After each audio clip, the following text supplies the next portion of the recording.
로마서 5장으로 넘어갑니다.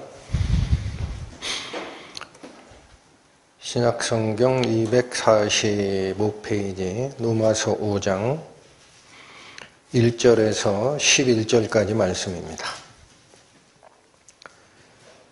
그러므로 우리가 믿음으로 의롭다 하심을 얻었은즉 우리 주 예수 그리스도로 말미암아 하나님으로 더불어 화평을 누리자.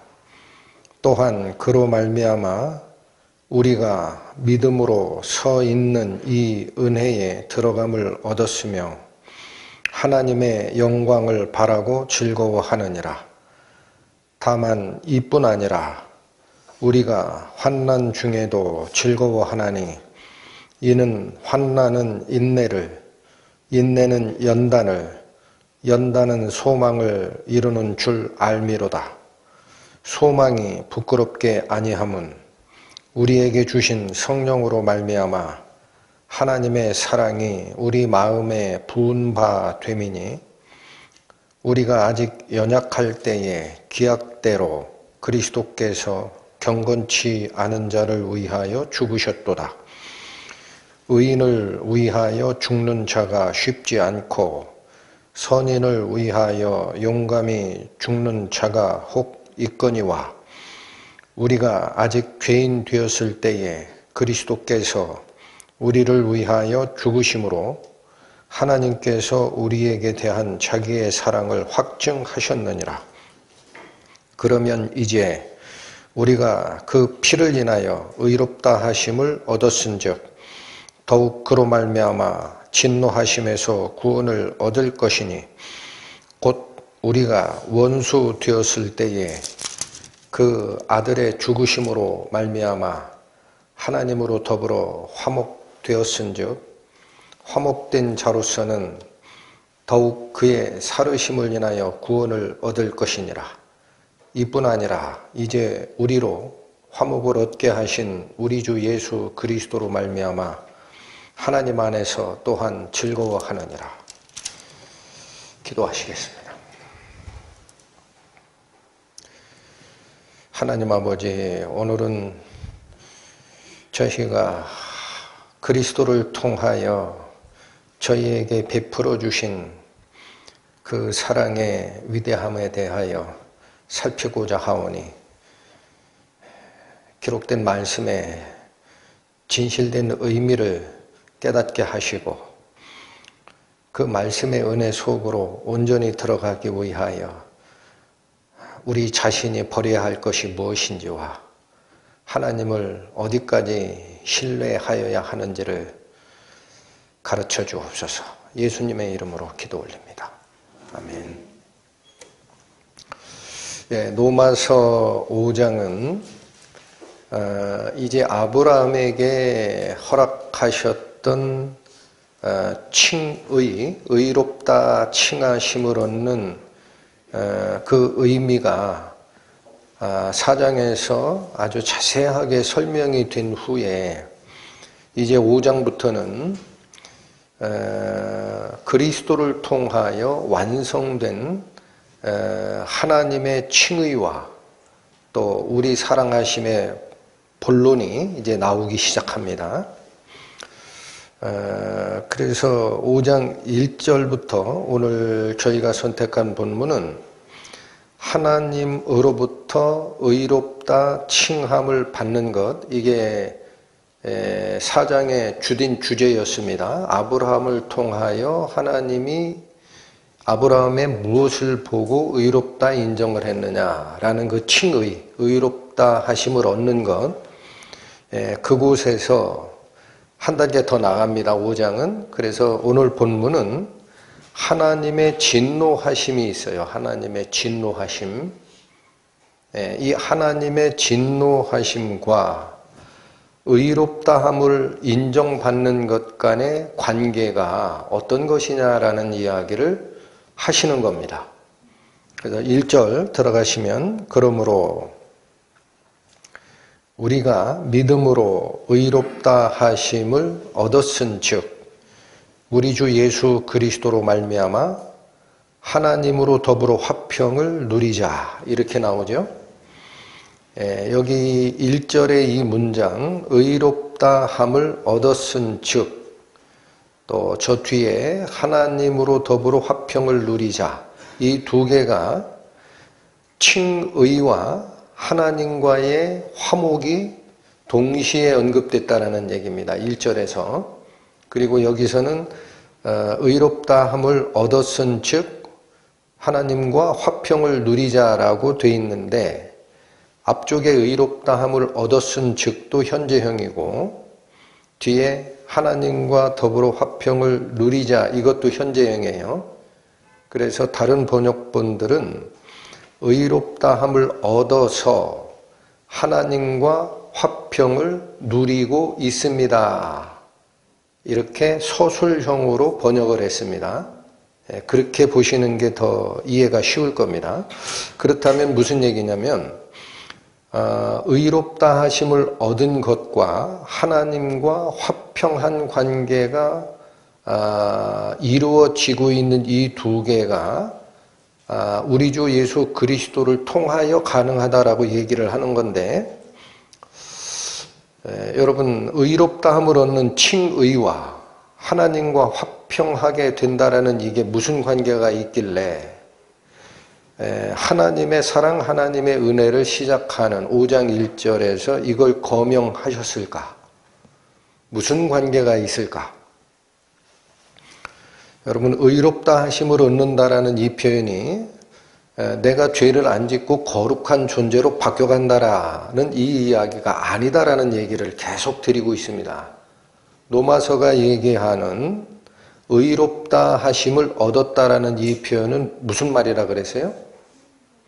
나의 본질적 변화를 이야기하는 게 아니고 하나님과 죄인된 나 사이의 관계가 올바른 관계로 회복되는 것을 이야기한다 그랬어요. 여러 차례 설명을 드렸습니다. 그렇다면 내가 의롭다 함을 얻었다라는 것은 하나님과 비틀어진 관계에 있었던 내가 하나님과 올바른 관계로 회복됐다라는 뜻인데 이 의롭다함의 목적은 뭐냐면 하나님 앞에 서서 하나님을 대면할 수 없었던 관계가 그 비틀어진 관계입니다. 선악을 알게 하는 나무의 실과를 따먹고 에덴 동산의 동편으로 쫓겨난 게 그 관계예요. 그런데 이제 하나님 앞으로 인도함을 받아서 선악과를 따먹기 전의 상태, 하나님과 교류하고 하나님과 함께 살아가는 것, 이게 올바른 관계로 회복됐다라는 뜻입니다. 이걸 꼭 기억하셔야 돼요. 그래서 그러면 하나님 앞에 설 수 없어서 에덴 동편으로 내쫓겼던 우리 사람들의 상태가 다시 하나님 앞으로 인도되어서 같이 교류하고 생명을 받아서 누리는 삶을 산다라는 이게 하나님과 화평과 무슨 관계가 있느냐라는 얘기입니다. 하나님과 화평하는 것이 거기 하나님으로 더불어 화평을 누리자 이 말이 언뜻 잘못 읽으면 내가 지금 누리고 있는 화평도 있는데 하나님이 거기에 가입이 되니까 하나님이 내 편에 서 주시기 때문에 나의 화평이 더 늘어난다라는 의미로 잘못 읽힐 수가 있습니다. 이 문장이. 하나님과 더불어 화평을 누리자라는 이 말은요. 하나님과 화해하자라는 얘기예요. 아시겠어요? 하나님과 원수 됐다는 얘기입니다. 근데 그 하나님과 이제는 화해가 되게 상황이 바뀌었다라는 거예요. 그래서 살짝 미리 가보시면 10절 보세요. 곧 우리가 원수 되었을 때에 그 아들의 죽으심으로 말미암아 하나님으로 더불어 화목되었은즉, 자 여긴 조금 더 정확해지죠. 하나님하고 화목하게 됐다라는 거예요.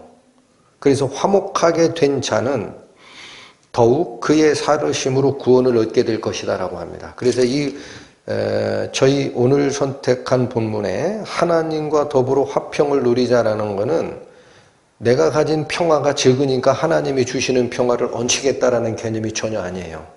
하나님과 원수됐던 사이였다라는 겁니다. 그래서 하나님과 원수됨을 이제는 화해하는 쪽으로 바뀐 상태가 됐다라는 얘기인데, 그러면 올바른 위치에 놓이기 전, 의롭다 칭함을 받기 전, 다시 얘기합니다. 하나님과의 관계가 비틀어진 상태, 내어 쫓긴 상태라면 왜 내어 쫓겼죠? 에덴의 동산에서 사람이 왜 내쫓겼어요? 사람이 죄를 짓는 상태가 된 겁니다. 그런데 하나님은 죄를 보시면 어떻게 하는 하나님이에요? 진노하시는 하나님이에요. 그걸 우리가 뭐라고 얘기하느냐? 하나님의 공의라고 합니다. 하나님은 죄를 단 하나라도 자기 눈앞에 죄가 있는 것을 용납을 안 하시는 공의의 하나님입니다. 그러니까 여기 보시면 죄를 보면 진노하시는 하나님의 공의가 있는데, 죄를 짓고 있는 인간이 이 앞에 서면 이게 뭐예요? 상극이죠. 상극. 그게 원수지간이라는 얘기입니다. 그러면 이 의롭다 칭함을 받는 것과 하나님의 화평을 지금 똑같은 이야기로 1절이 설명하고 있는데, 하나님과의 화평은 어떻게 하면 이루어지는 거예요? 어떻게 하면 이루어져요? 이걸 잘 보시기 바랍니다.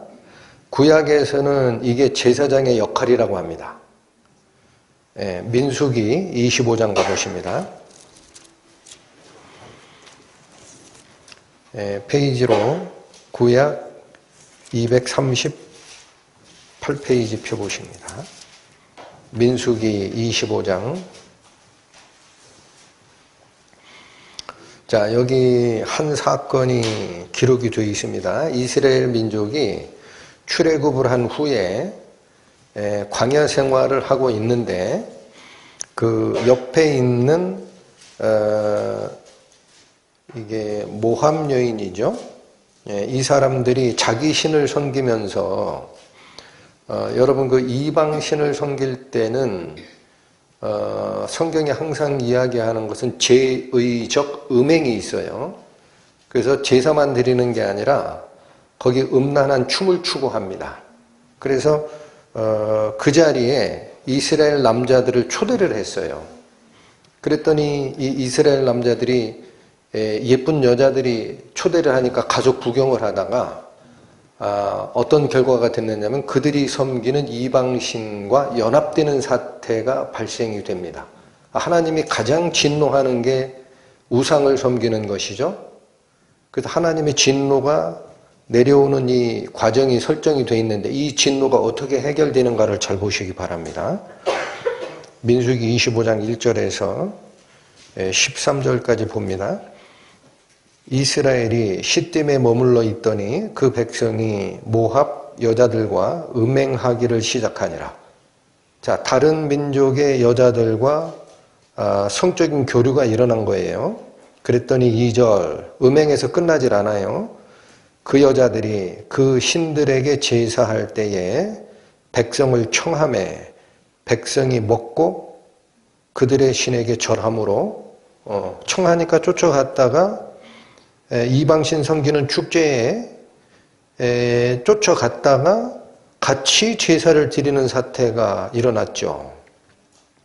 3절에 이스라엘이 바알부올에게 부속된지라. 이 바알부올이 그때 모함 여자들이 섬겼던 신의 이름입니다. 부속됐다라는 게 뭐냐면 연합됐다라는 거예요. 여러분 나중에 우리 국어사전에 부속이라는 단어를 찾아보시면은요, 주된 물건에 연결되어 있는 부품이라고 얘기합니다. 그게 부속의 의미예요. 그러니까 우리 성경은 부속된지라라고 번역을 했는데 다른 한글 번역본에 보면 연합됐다라는 거예요.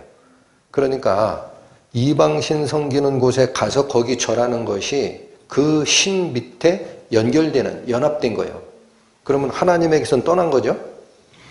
부속된지라 여호와께서 이스라엘에게 진노하시니라. 자, 여기 진노가 나와요. 이게 어떻게 해결되는지를 보십니다.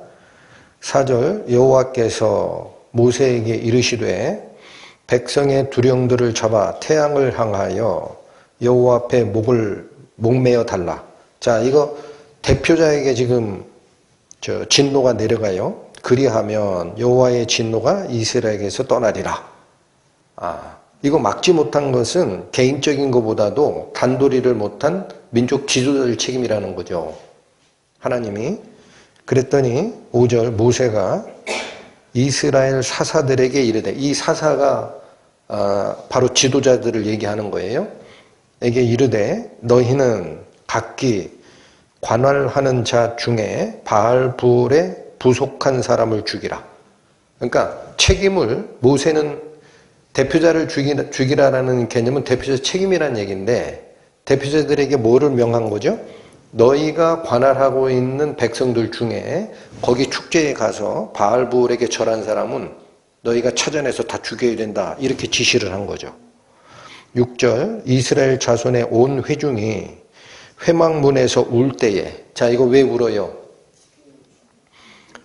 모세가 지시한 대로 그들을 찾아내서 사람의 손에 의해서 죽이는 이 과정 외에도 하나님이 연병을 내렸어요. 지금 싹 죽고 있어요. 그러니까 우는 겁니다. 울 때에 이스라엘 자손 한 사람이 모세와 온 회중의 목전에 미디안의 한 여인을 데리고 그 형제에게로 온지라. 이게 뭐냐면 지금 설명은 성경에서 구체적으로 안 하는데, 지금 문제가 생겨서 하나님의 징계를 받는 상태인데, 그 바알불에게 제사하던 그 제사 장소에서 늦게 온 사람이에요. 이 청년은. 그러니까 모르는 거야. 지금 문제가 생긴 걸 모르고 거기서 한참 즐기다가 아직 전부를 즐기지 않았어. 네? 여러분, 이게 인간의 욕망입니다. 아직 자기가 즐긴 게 끝난 게 아니야. 그래서 어떻게 하느냐면 거기 있는 여자를 데리고 왔어요. 어디로? 형제에게 왔다라는 것은 이스라엘 민족 안으로 데리고 왔어요. 그리고 왜 데리고 왔나 보세요. 형제에게로 온지라. 7절 제사장 아론의 손자요 엘르아살의 아들 되는 비느하스. 이 비느하스가 아론의 아들인 엘르아살의 아들이에요. 아론에게는 손자고 엘르아살에게는 아들이죠. 이 비느하스가 보고 이 모습을 봤어요. 그리고 회중 가운데서 일어나 손에 창을 들고 그 이스라엘 남자를 따라 그의 막에 들어갑니다. 그러니까 이 이스라엘 청년이 이방신 섬기는 그 축제장에서 늦게까지 즐기다가 아직 여흥이 다 풀리질 않았는지 그 여인 하나를 데리고 이 이스라엘 민족이 사는 텐트촌에 자기 장막에 들어가서 음행을 또 하는 겁니다. 이해가 됩니까? 그의 막에 들어가서 이스라엘 남자와 그 여인의 배를 꿰뚫어 두 사람을 죽여버립니다. 즉결 처분을 한 거죠. 감히 거기 가서 이방신 제사에 참여하는 것도 하나님이 이렇게 진노하는 판에 감히 그 여인을 데리고 하나님의 백성이 여기가 누가 계신 곳이에요? 하나님이 함께 계시겠다 해서 성막지라고 한 곳이에요. 여기까지 들어와서 음행을 하는 걸 보고 하나님의 의분이 비느하스에게 들어간 겁니다.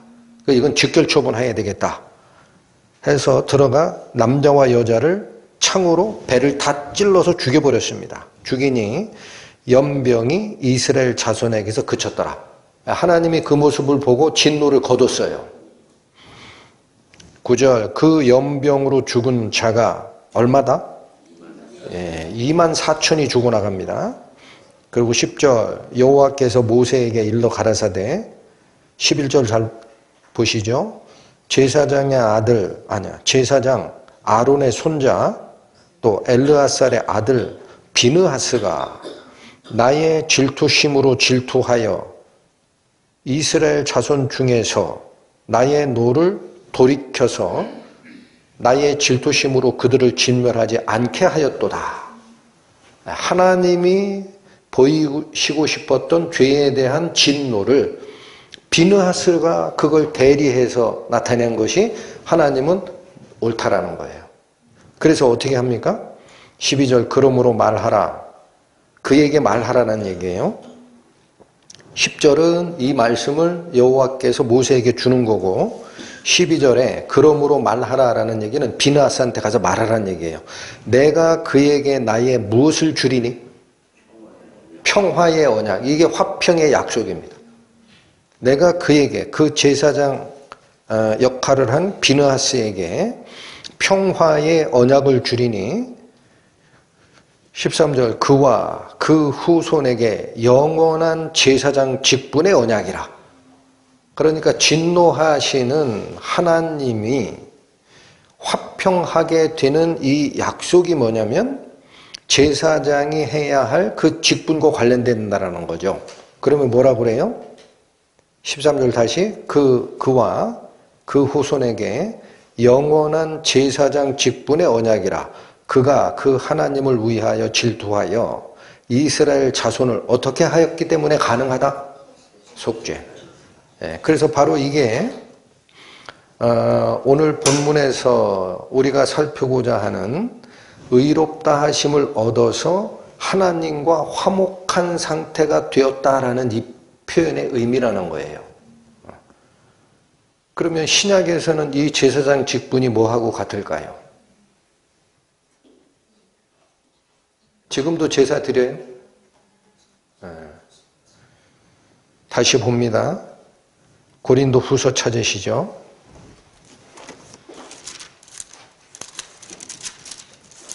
고린도 후서 5장 291페이지 펴보십니다.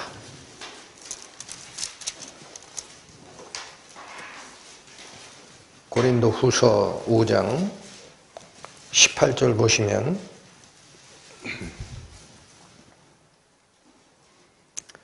모든 것이 하나님께로 났으니 저가 그리스도로 말미암아 우리를 자기와 어떻게 하고 여기 분명하게 나오죠. 하나님과 화해하는 거예요. 하시고 또 우리에게 화목하게 하는 직책을 주셨다라고 하죠. 이게 조금 전에 살폈던 민수기 기록에 의하면 평화의 언약을 너에게 주리니 라는 그 제사장 역할입니다. 그러니까 신약의 제사장 역할이 뭐냐가 지금 나오는 거예요. 화목하게 하는 직책을 주셨으니 19절 이는 이 화목하게 하는 직책의 의미가 뭐냐? 하나님께서 그리스도 안에 계시사 세상을 자기와 화목하게 하시며 그러니까 하나님의 화해는 어느 안에서만 존재해요? 그리스도 안에만 존재해요. 그리스도 안으로 연합되지 아니한 자는 하나님의 진노를 여전히 대면하게 됩니다. 여기 잘 들으셔야 돼요. 이는 하나님께서 그리스도 안에 계시사 세상을 자기와 화목하게 하시며 저희의 죄를 저희에게 돌리지 아니하시고 화목하게 하는 무엇을 우리에게 부탁하셨다? 그러니까 지금은 제사 드리는 게 아니에요. 이게 뭐의 역할이냐면 복음의 역할입니다. 복음. 하나님의 복음을 전하여 그가 자기 죄로 하나님과 원수가 됐던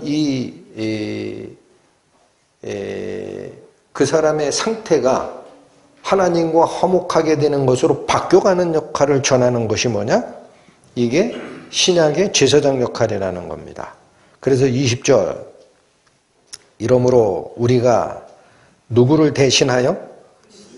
그리스도를 대신하여 사신이 되어 이건 대사입니다. 대사. 대통령이 바쁘면 외교 관례상 다른 나라에 자기를 대신해서 누구를 파송하죠? 대사, 엠베서더. 그럼 그 대사가 한 행위는 대통령이 한 행위와 법적 효력이 같아요. 위임장을 가지고 가니까. 그래서 그러므로 우리가 그리스도를 대신하여 대사가 되어 하나님이 우리로 너희를 권면하시는 것 같이 그리스도를 대신하여 간구하노니 너희는 하나님과 어떻게 하라? 화해하라. 이게 복음의 핵심이라는 거죠. 다시 오늘 본문으로 돌아오십니다. 하나님과 원수됐던 그 처지가 하나님과 화목하게 되는 걸로 바뀌어간다라는 이야기를 5장 1절이 선언하고 있더란 얘기입니다. 2절 봅니다. 또한 그로 말미암아, 여기 그로 말미암아의 그는 누구예요? 5장 1절에 예수 그리스도로 말미암아, 예수 그리스도를 가져온 거예요. 또한 그 예수 그리스도로 말미암아 우리가 믿음으로 서 있는 이 은혜에 들어감을 얻었다라고 합니다. 자, 그래서 여기도 굉장히 중요합니다. 우리는 하나님과 화해한다라는 개념들은 잘 이해를 못해요, 아직. 그런데 믿었다, 믿음을 받았다, 의롭게 칭함을 얻었다, 이런 말들은 많이 들었거든요. 그럼 여기 잘 보십시오. 또한 누구로 말미암아? 네, 예수님으로 말미암지 않고는 이 믿음 안으로 들어가는 길이 없다라는 거예요. 그로 말미암아 우리가 믿음으로 서 있는 이 은혜에 들어감을 얻었다라고 하죠. 조금만 더 자세하게 가겠습니다. 우리가 믿음으로, 이 수단이에요. 즉 하나님께 맡김으로써예요. 서 있는 이 은혜라는 게 뭐냐면 이게 현재형입니다. 지금 서 있는 거예요. 그러니까 이 로마서를 쓰고 있는 사도 바울 일행들은 지금 그들이 은혜 안에 서 있는 거예요. 확실히 받은 거야. 그래서 지금 서 있는 이 은혜에 들어감을 얻었다라고 하죠. 원문에 충실하게 은혜예가 아닙니다. 안으로예요. 이거는 지금 서 있는 이 은혜 안으로라는 뜻이에요. 애가 아니고 안으로 들어감을 얻었다라고 할 때 그 들어감이라는 단어는 원문은 들어감이 아니라 허락입니다. 허락. 또 접근함. 그러니까 이게 무슨 말이냐면 그 은혜 안으로 들어가는 허락을 받았다라는 거예요. 여러분 우리가 미국에 무슨 학위 과정에 입학을 할 때 내가 지금까지 어떤 공부를 했습니다라는 증명서를 그 대학에 보냅니다. 그래서 입학 허가를 받아요. 그럼 거기서 입학 허가를 받았다라 할 때 우리가 뭐냐면 어드미션 받았다고 합니다. 어드미션. 그게 이 허락이라는 이 단어입니다. 헬라어로. 그래서 입학 허가를 받았다라는 거예요. 그러면 여기 보십시오. 믿음은 내 마음대로 하는 거예요? 허가 받아야 되는 거예요? 잘 기억하십시오. 주지 않았는데 자꾸 받았다고 하니까 여러분 이 말씀들을 잘 기억하셔야 돼요. 그럼 왜 이게 허가사항이냐는 얘기예요.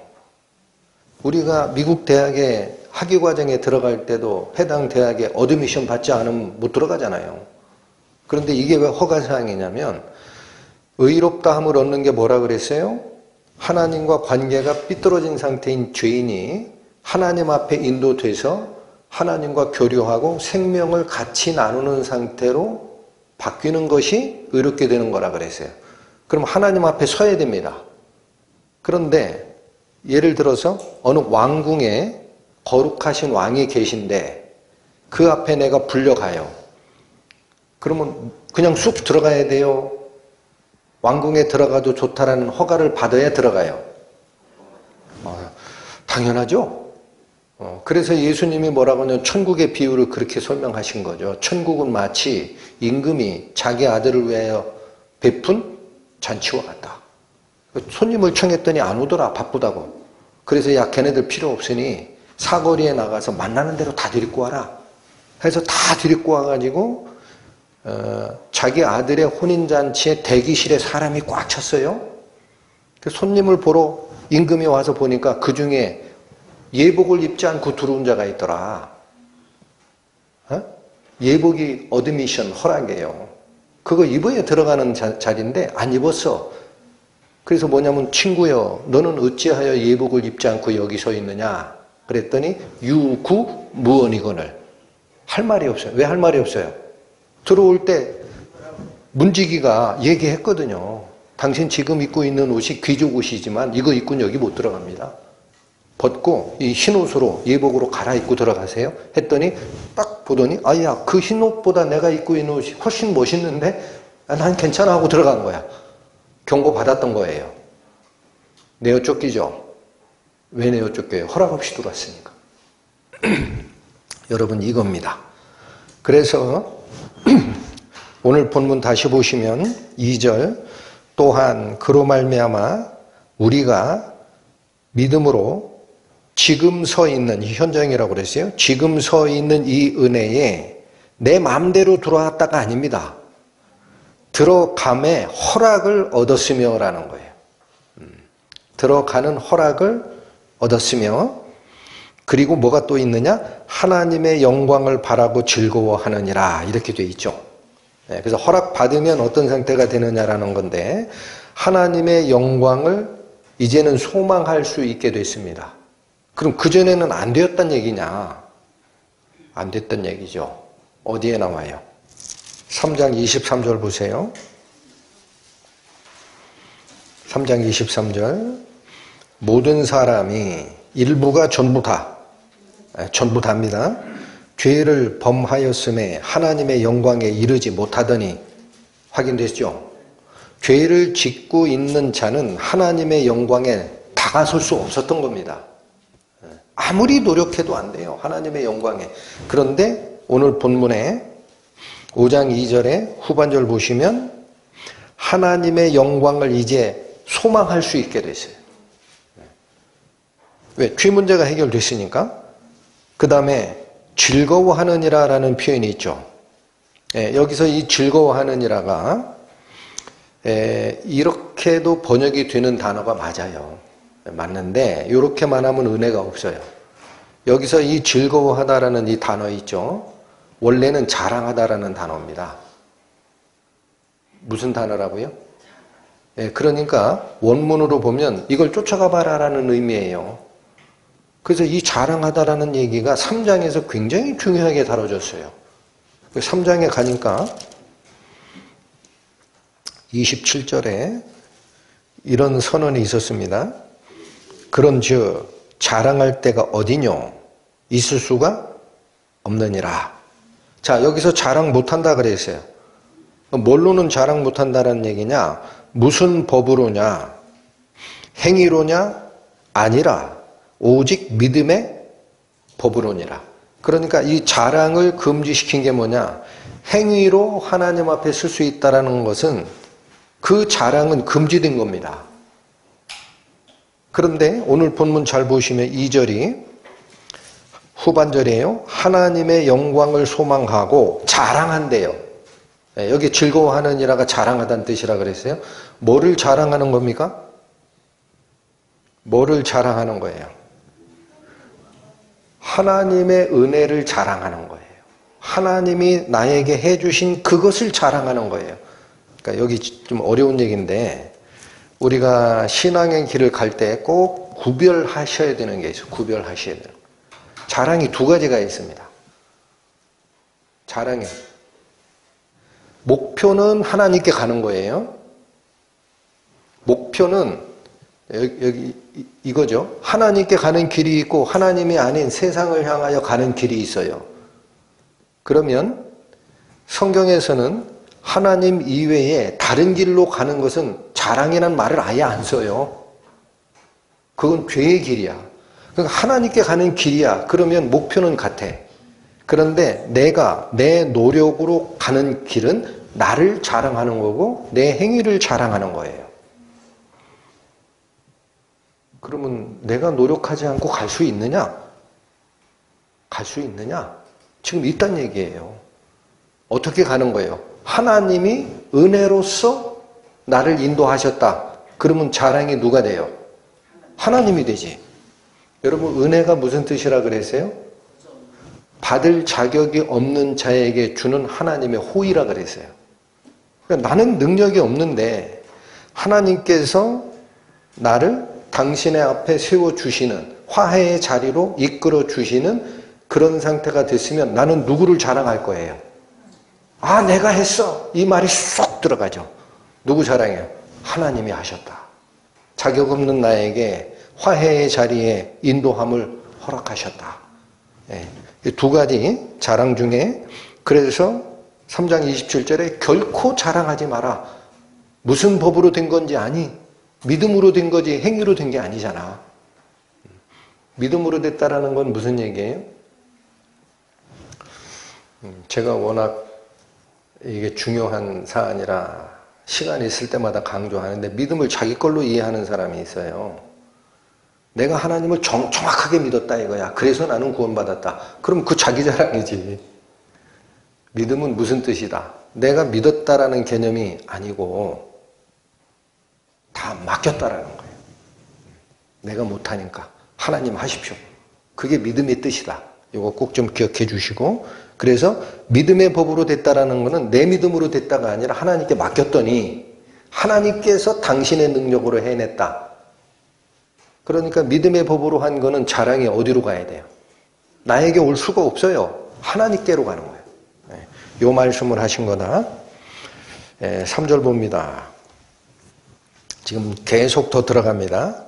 그러면 우리가 의로운 상태로 인정이 되고 하나님과 원수지간이었다가 화해하는 이 은혜로 인도된 것은 전부 하나님께서 해주셨으니 하나님을 자랑한다라는 상태가 2절이었습니다. 근데 자랑이 여기서 끝나질 않아요. 여기 한 단계 더 들어가요. 3절. 다만 이뿐 아니라 하나님의 영광을 소망하고 하나님을 자랑하는 그 상태뿐 아니라 한 단계 더 나가자라는 얘기죠. 우리가 환난 중에도 즐거워하나니. 여러분 여기 즐거워하나니도 2절의 맨 뒤에 즐거워하는이라는 같은 단어예요. 이게 두 가지 뜻 다 가능하다 그랬어요. 즐거워하다도 되지만 모두 된다. 자랑한다. 그러면 여기가 이것도 자랑한다로 바꿔보시면 여러분 우리가 환난 받으면 자랑해야 됩니까? 야, 이거 참 신기한 얘기를 하시는 거예요. 그 자랑거리예요. 그걸 잘 보셔야 돼.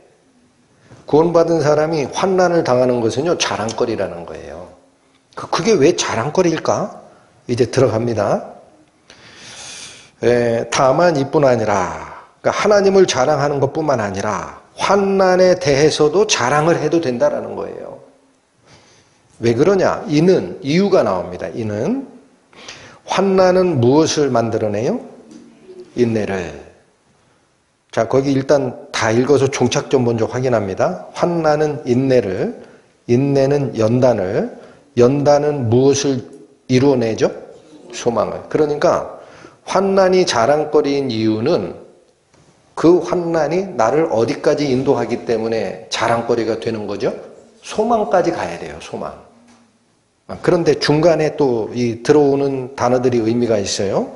1차, 환난을 당하게 되면 인내를 알게 됩니다, 인내. 자, 이것도 전에 한번 말씀을 드린 건데, 이 인내를 오해하는 경우가 있어요. 우리가 이 인내 이런 단어를 딱 들으면 언뜻 생각하는 건 뭐냐면요. 참는 거예요. 그죠? 뜨거운 물에 들어가서 사우나탕에 들어가서 10분을 견디려고 하다가 아이고 뜨거워 해가지고 3분 만에 나오는 사람이 있어요. 그 인내력 부족하다가 좀 더 참아라. 그런 뜻이냐? 아닙니다, 이게. 이 인내라는 이 단어는 신앙의 이 여정에서 굉장히 중요한 단어입니다. 특히나 바울 사도가 쓰시는 이 단어는 엄청 중요한 뜻이에요. 그럼 이 인내라는 말이 뭐냐? 원래 헬라어의 음으로는 휘포모네라고 읽히는 단어인데 앞에 있는 휘포가 뭐냐면 아래라는 뜻이에요. 아래. 영어로 언더. 아래. 모네라는 건 뭐냐면 메노라는 동사가 이렇게 바뀌는 건데 메노가 뭐냐? 머물다라는 겁니다. 머물다. 그러면 휘포모네, 인내라는 이 말은 무슨 뜻이다? 어디 아래에 머물다라는 뜻이에요. 그게 무슨 말이냐? 어디 아래에 머물다라는 게 무슨 말이냐? 여러분, 우리가 하나님의 약속을 받고 하나님과 화목하게 된 상태에서도 이 세상을 살아가다 보면 어려움을 겪습니다. 상황이 너무나 어려울 때가 있어요. 내가 하나님의 자녀라는데 하나님이 왜 나를 모른 척 하실까? 이렇게 생각이 들 정도로. 그런 상황이 아무리 어렵게 되더라도 그 상황 아래에서, 자, 이거 잘 보십시오. 그 상황 하에서 하나님을 믿기 때문에, 이유는 딱 그거예요. 하나님이 약속하신 게 있어요. 하나님이 분명히 내 이름을 걸고 약속한다. 그 약속하신 것이 있어서 나는 그 하나님을 믿기 때문에 그 약속이 절대 취소되지 않을 걸 알고 약속 밑에 있는 것입니다. 그게 휘포문의 인내라는 단어의 뜻입니다. 외부적 상황이 아무리 어려워도 하나님이 나에게 주신 약속 밑에서 안 떠나는 거예요. 그게 어디 아래에 머물다라는 얘기입니다. 이해가 되셨습니까? 네. 그래서 바로 이 약속을 믿고 그 안에 머물게 되면 어떤 그 변화가 일어나는지가 성경 야고보서에 살짝 언급이 되어 있습니다. 한번 갑니다. 야고보서 1장 371페이지 2절에서 4절 봅니다. 야고보서 1장 2절 내 형제들아 너희가 여러 가지 시험을 만나거든 온전히 기쁘게 여기라. 자, 여기도 기쁘게 여기라 그러죠. 3절 왜 그러냐? 이는 너희 믿음의 시련이, 여러분 시련이 두 종류가 있거든요. 자업자득형의 시련이 있어요. 자기가 만들어낸 시련이 있어요. 그런 거는 도움이 안 돼요. 근데 여기 뭐라고 하죠? 믿음의 시련. 믿음 생활을 하다가 겪게 되는 환난이 있어요. 어려움. 이 시련은 무엇을 만들어낸다? 인내. 그 다음 4절 인내를 온전히 이루라라고 합니다. 그러니까 그 인내, 하나님의 약속을 믿고 그 약속 아래에서 머무는 것이 끝까지 가야 되는 거예요. 중간에 거기 튀어나오는 게 인내를 이루지 못한 거예요. 온전히 이루라. 인내를 끝까지 지켜라. 왜 그렇게 얘기하느냐? 이는 너희로 온전하고 구비하여 조금도 부족함이 없게 하려 함이라. 이 말이 무슨 뜻이에요? 환난, 믿음의 시련이 있을지라도 하나님의 약속 아래에서 떠나지 않고 기다리는 이 과정을 통해 우리가 완전하게 갖추어진다라는 겁니다. 온전하고 구비하여 부족함이 없이 풀로 채워지는 상태가 된다라는 거예요. 여기 참 재밌어요. 인내하면 하나님을 믿고 따라가는 그 길에 우리의 신앙 과정에 필요한 것들이 가득 채워진다라는 말이 무슨 말이냐? 어떻게 해야 그러한 은혜와 능력으로 가득 채움을 받게 됩니까? 어떻게 해야? 이것도 사람들이 오해해요. 지금 내가 가지고 있는 이 상황이 있어요. 나라는 그릇에, 나라는 그릇 안에 나의 욕심도 있고 뭐도 있고 기준도 있고 희망도 있고 세상적인 희망도 있고 이런 게 있는데 그걸 딱 가지고 내가 직면한 상황을 보니까 이거 문제가 커. 그러면 여기다가 가만히 약속을 믿고 약속 아래에 머물면 하나님이 여기다가 뭘 채워준다는 얘기냐? 오해하셨습니다. 그렇게 안 채웁니다, 하나님은. 언제 채워주신가요? 비워낼 때. 내가 가지고 있는 이 나의 그릇에 하나님의 은혜가 채워지기 위해서는 나의 속됨이 완전히 비워져야 돼요. 채우는 거는 하나님이 채우세요. 내가 할 일은 뭐를 해야 돼요? 내 속에 있는 잘못된 불순물을 비워내는 것은 내가 해야 하는 결단입니다. 그래서 지금 여기 완전하게 채워진다는 말이 오늘 본문 다시 돌아오십니다.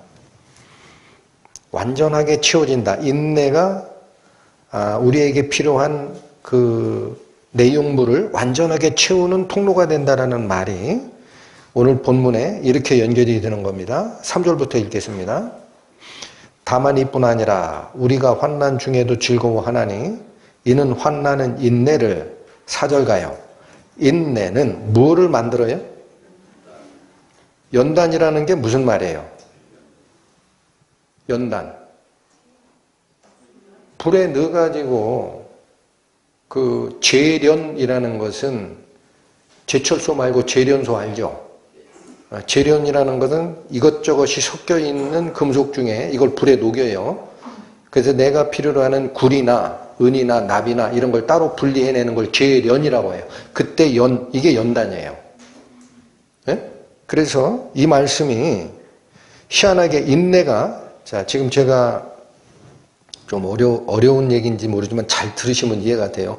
조금 전에 읽었던 야고보서 1장이 얘기하는 거는 인내가 완전하게 채워지는 역할을 해준다 그랬어요. 이는 온전히 갖추어지게 하려 함이라. 그러니까 뭘 채우는 역할이라고 얘기를 하는데 지금 오늘 본문에서는 인내는 일단 연단의 역할이 한다 이거예요. 연단은 뭐다? 불순물을 제거하는 게 연단이거든요. 그럼 이건 비워내는 거잖아. 한번 봅니다. 욥기 23장. 구약성경 783페이지 보시죠.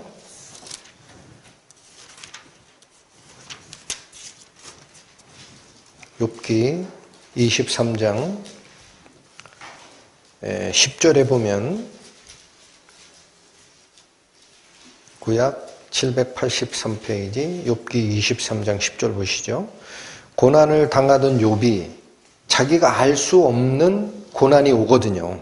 근데 이렇게 대답을 하는 거예요. 10절에 나의 가는 길을 오직 그가 아시나니.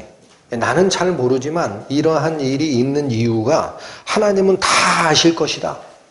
그가 아시나니 그가 즉 하나님이 나를 어떻게 하신 후에 이게 연단입니다. 나를 단련하신 후에 내가 뭐처럼 나오리라? 정금. 그러면 금을 재련할 때는 금 속에 있는 불순물들을 불에 다 녹여가지고 다 불순물을 제거해야 순도 99.9999999%짜리 우리가 말하는 대로 순도 100%짜리 정금이 순금이에요. 이게 나오게 되거든요. 이 말씀을 하더라. 그러면 여기 정금같이 나오리라라는 말이 그런 의미가 되느냐? 잠언 17장 가보시죠. 잠언 구약 928페이지 펴보십니다.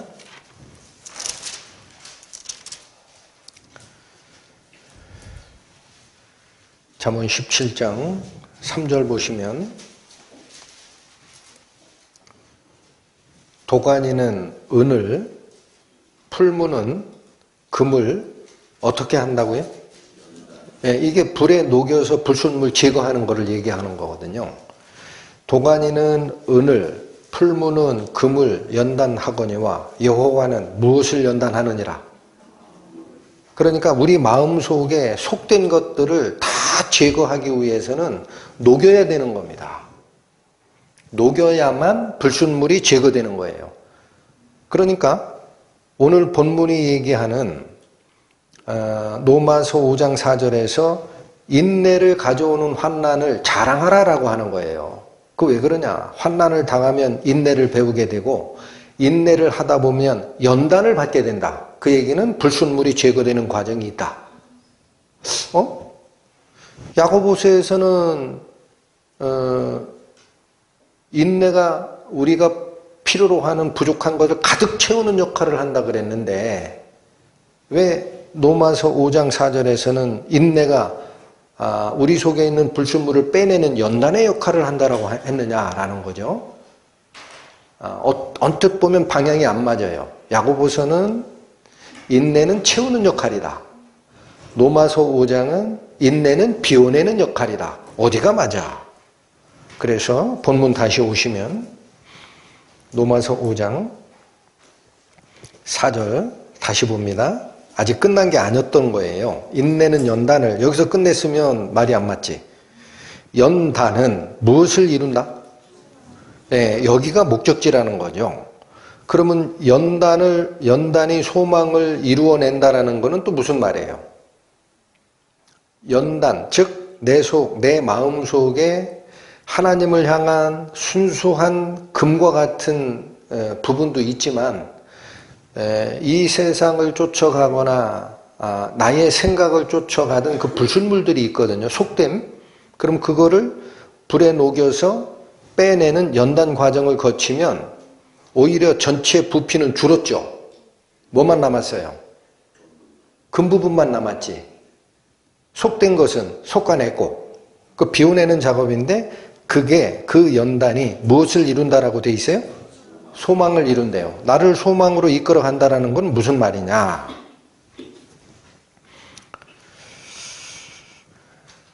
자, 성경 말씀에 이렇게 돼 있습니다. 귀히 쓰는 그릇도 있고 토기장이에게는 귀히 쓰는 그릇도 있고 천히 쓰는 그릇도 있대요. 그럼 하나님이 처음부터 이 그릇은 금을 담고 이 그릇은 배설물을 담는 요광으로 쓸까? 그렇게 만들었느냐? 이렇게 또 오해하신다고요. 네? 분명히 하나님 손에 귀히 쓰는 그릇, 천히 쓰는 그릇이 나눠지는데 성경이 이야기하는 것은 어떻게 하면 귀히 쓰는 그릇으로 하나님 손에 들려지느냐라는 걸 얘기하셨어요. 세상과 관련된 속된 것에서 자기를 깨끗게 하면이라고 돼 있어요. 이런 것들로부터 자기를 깨끗게 하면 귀히 쓰는 그릇이 돼요. 그러니까 우리 속에, 우리 마음 속에 있는 속된 것들이 불에 연단, 녹여서 더러운 것들이 사라지게 되면 깨끗하게 된 거예요. 그러면 여기에다가 붓는 작업은 누가 부어요? 하나님이 부으세요. 네, 요거 한번 보십니다. 순수함만 남았을 때 하나님이 됐다 하고 거기에다가 하나님의 능력을 키우십니다. 고린도후서 1장 페이지 286페이지입니다. 고린도후서 1장 이 사도 바울의 경험과 고백입니다. 8절 보십니다. 복음 전하다가 이런 어려움을 겪었어요. 고린도후서 1장 8절 형제들아 우리가 아시아에서 당한 환난을 너희가 알지 못하기를 원치 아니하노니 심에 지나도록 심한 고생을 받아 어디까지 이르렀어요? 살 소망까지 끊어졌어요. 그러니까 이 신앙의 열심인 사도 바울이 더 이상 이제 살기 싫다. 죽었으면 딱 좋겠다 하는 단계까지 고통을 당했습니다. 그러면 복음을 전하는 전도자가 다리에 힘 빠지고 가슴에 희망이 사라지고 살 소망이 끊어졌으면 무슨 힘으로 하라고 하나님이 이렇게 환난을 주셨을까? 이유가 나옵니다. 9절 보세요. 우리 마음에 사형 선고를 받은 줄 알았나니, 그죠? 진짜 죽겠다라는 게 아니에요. 마음이 그때까지 갔다. 그 왜 여기까지 끌고 가셨느냐? 이는 우리로 자기를 의뢰하지 말고 오직 죽은 자를 다시 살리시는 하나님. 그러니까 우리가 신뢰하는 대상이 두 개가 있는 거예요. 우리 마음속에. 하나는 나를 믿는 거예요. 내 방식, 내가 귀히 여기는 거, 내 능력, 이걸 믿는 거고, 또 하나는 그거를 다 버리고 뭐를 믿어요? 죽은 자를 다시 살려내는 하나님, 생명의 근원, 창조주이신 하나님, 무에서 유를 창조하는 하나님, 능력이 완전하신 하나님을 믿는 거예요. 그 하나님만 어떻게 하려 하심이라. 네, 여기서 의뢰하려라고 하는 이 의뢰하다가 그게 피스티오 믿다예요. 여러 번 말씀드립니다. 헬라어의 믿다라는 단어는 맡기다, 의뢰하다. 이거 똑같은 거예요. 그러니까 누구만 믿게 하라? 하나님만 믿으란 얘기예요. 완전한 하나님의 능력만 믿어라. 그러면 보세요. 환난을 당하면 하나님의 약속 밑에 있을까? 아이 이건 싫다. 신앙이고 뭐고 나는 세상으로 갈래 하고 탁 튀어나갈까? 둘 중 하나죠. 그런데 휘포모네하면 하나님의 약속 밑에 거하면 연단이 됩니다. 시험이 사라지질 않아요. 여러분 이거 오해하지 마세요. 나에게 주는 어려움이 사라지는 게 아니고 그 어려움 속에서 사도 바울이 겪었던 것처럼 살 소망까지 끊어지는 극한 어려움에 가면은 내가 가진 희망, 나의 의지력 이런 게 다 사라져요. 그때 뭐가 여기서 싹 채워져요? 하나님 믿어 이제. 그게 하나님만 의뢰하는 소망이 생기는 거예요. 이 상태를 뭐라고 한다? 야고보서에서는 인내는 온전히 갖추어지는 역할을 한다. 로마서 5장에서는 비워내는 역할을 해서 어디로 이끌고 간다? 소망으로 이끌고 간다. 자, 본문 다시 옵니다. 로마서 5장 3, 4절을 읽고 가겠습니다. 다만 이뿐 아니라 우리가 환난도 자랑하나니 이는 환난은 인내를 즉 약속 밑에 거하는 힘을 길러내고 약속 밑에 거하는 인내는 우리를 연단하는 작업을 해서 우리의 속됨을 다 버리게 하고 결국 그 연단은 하나님만 믿게 하는 소망으로 이끌어가기 때문이라 이런 뜻이에요. 5절 자 여기 이제 또 계속 사도 바울이 전하고 싶은 핵심이 이겁니다. 그렇게 희망만 품으면 다 되냐 이거야. 상황이 안 바뀌는데 내 마음속에 하나님을 향한 희망과 믿음만 가지면 모든 게 되느냐? 여러분 돼요 안 돼요? 가다가 왜 그 희망이 점점 사라질까요? 그런 생각 해보신 적 있으십니까? 하나님이라는 또 하나님의 약속이라는 뭐가 있어요. 이거를 형상화 시킬게요. 예. 그거를 내 믿음으로 잡았던 사람이 있어요. 내 믿음으로. 근데 상황이 힘들어. 여기에 불똥이 떨어져. 그러면 이 손 놓게 되지. 잡고 있어요? 손이 타들어가는데 아이코 뜨거라 하고 놓게 되지. 그럼 그건 소망이 사라진 거 아니야. 그런데 그 소망이 안 사라지는 상태가 있다라는 거예요. 그럴지라도 소망이 사라지지 않는 상태가 있다. 그러니까 이 소망 궁금하시죠? 네, 그러니까 5절 잘 보셔야 됩니다. 소망이 부끄럽게 아니함은이라고 되어 있어요. 이 말 자체가 히브리적 표현 방식이라 이해가 잘 안 가요. 소망이 부끄럽게 하지 않는다라는 게 무슨 말이야? 일단 소망이 바로 뒤에 우리를이라고 넣어주세요. 거기 다른 한글 번역본에는 다 들어가 있어요. 소망이 부끄럽게 아니한다. 누구를 부끄럽게 하지 않느냐? 소망이 주체고 소망이 주어예요. 부끄럽게 하지 아니하는 대상자가 우리입니다. 그래서 우리가 가진 그 소망을 이룬 상태가 4절로 끝났어요. 그죠? 환난이 소망으로 인도한다 그랬어요. 근데 이 소망이 우리를 부끄럽게 하지 않는다라는 거예요. 그럼 그게 무슨 말이냐? 부끄럽게 하다라는 이 단어가 히브리적 표현은 뭐냐면요. 내가 바라고 이루어지기를 기대했던 것이 이루어지지 않아서 느끼는 망신을 얘기합니다. 부끄럽다라는 게 무슨 말이다? 내가 말하고 이루어질 거야. 이건 확실히 그렇게 될 거야 라고 단언했던 그게 이루어지지 않게 돼요. 그럼 나는 망신을 입게 되죠. 그걸 부끄럽다고 하는 거예요. 히브리적 표현이. 그러니까 소망이 우리를 부끄럽게 아니한다라는 이 말은 어떻게 이해하면 돼요? 우리가 가진 그 소망이 이루어지지 않아서 우리를 실망시키는 일은 없다라는 거예요. 그러니까 여기 주체가 내가 소망하는 거다. 주어가 소망이고 우리는 목적어 객체다. 말재주가 없어서 문법적 표현으로밖에 설명 안 돼요. 소망이 주인이 돼서 우리를 실망시키지 않는 상태로 간다는 말은 반드시 이 소망이 이루어진다는 확신이 존재한다는 거예요. 응? 확신이 존재한다. 소망이 우리를 배신해서 우리가 한 말, 우리가 믿었던 소망이 나를 망신시키는 그런 일은 없어? 그런 얘기예요. 그러니까 누가 이거를 책임지는 거죠? 소망 자체가. 좀 이상하다. 어떻게 그게 가능할까? 해서 조금 더 들어갑니다. 소망이 우리를 실망시키지 아니하는 것은 그런 뜻이에요. 우리에게 주신 무엇으로 말미암아? 이 구절 잘 묵상을 하셔야 됩니다. 우리에게 뭘 주셨다라는 거예요? 성령이에요. 이거로 말미암아 하나님의 사랑이 우리 마음에 부은 바 됐기 때문이다라는 거예요. 그래서 이 소망은 실패가 이루어질 수가 없다. 여기 다시 표현을 이렇게 하셨습니다. 5절에서 하나님의 사랑이 우리 마음에 어떻게 된 바 됐다.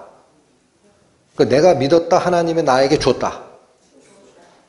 부어주는 사람이 하나님이에요. 나는 부음을 받았고, 그죠? 근데 이게 마음에서 이루어지는 일이거든. 이 확신과 소망이라는 거는. 그래서 표현을 이렇게 했는데 여기 아주 중요한 원리가 있습니다. 내가 붙드는 믿음이 있어요. 이거는 내가 약해지면 손을 놓게 돼 있어요. 그건 나를 배신해요. 내가 실망시켜, 나 자신을. 근데 하나님이 부어주신 사랑이 있고 하나님이 부어주신 확신이 있어. 그러면 나는 약해지더라도 이 소망은 나를 떠난다, 떠나지 않는다.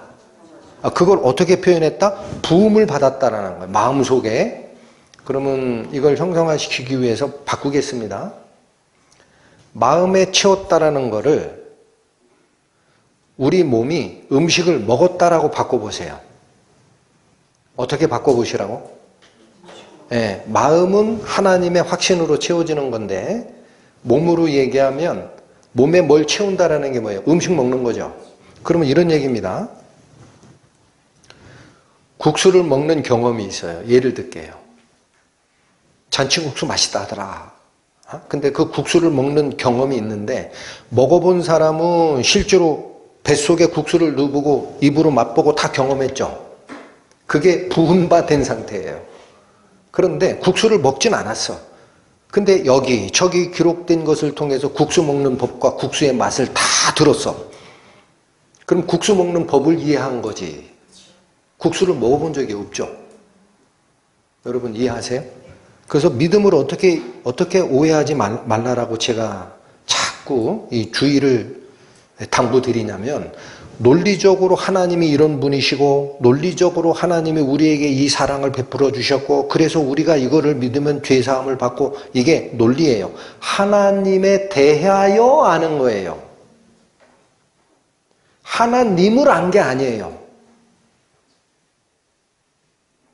달라요. 히브리적으로 알다, 야다라는 단어가 체험적으로 알다라는 거예요. 하나님을 경험한 게 아니라 하나님에 대하여 기록한 것을 알아버린 거야. 그래서 그걸 내가 거부하지 않아. 그게 지적 동의, 나 중심에서 출발한 믿음입니다. 논리로 전개된 믿음. 그거는 국수를 먹은 게 아니에요. 여기 식대로 얘기하면 뭐예요?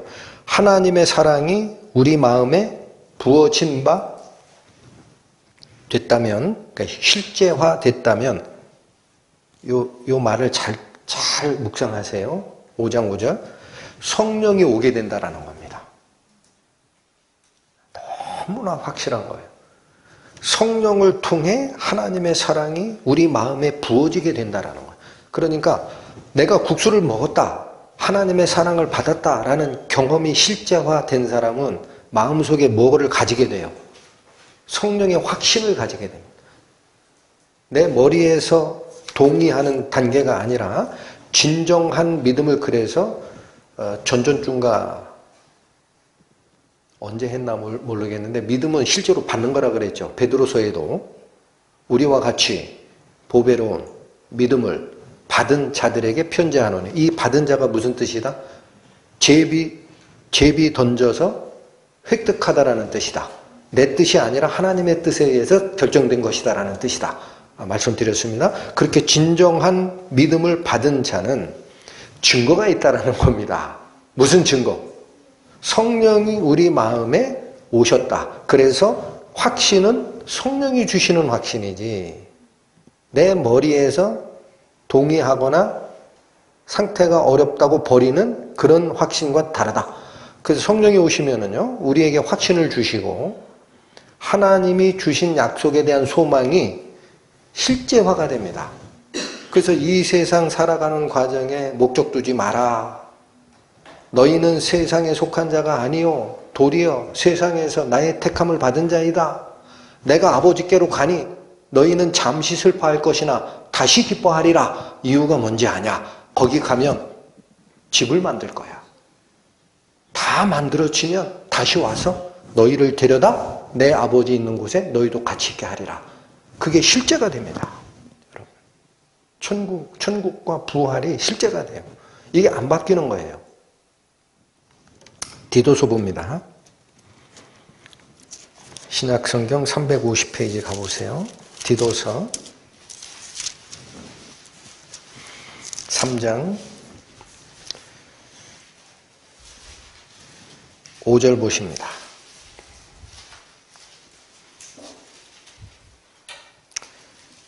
신약 350페이지 디도서 3장 5절.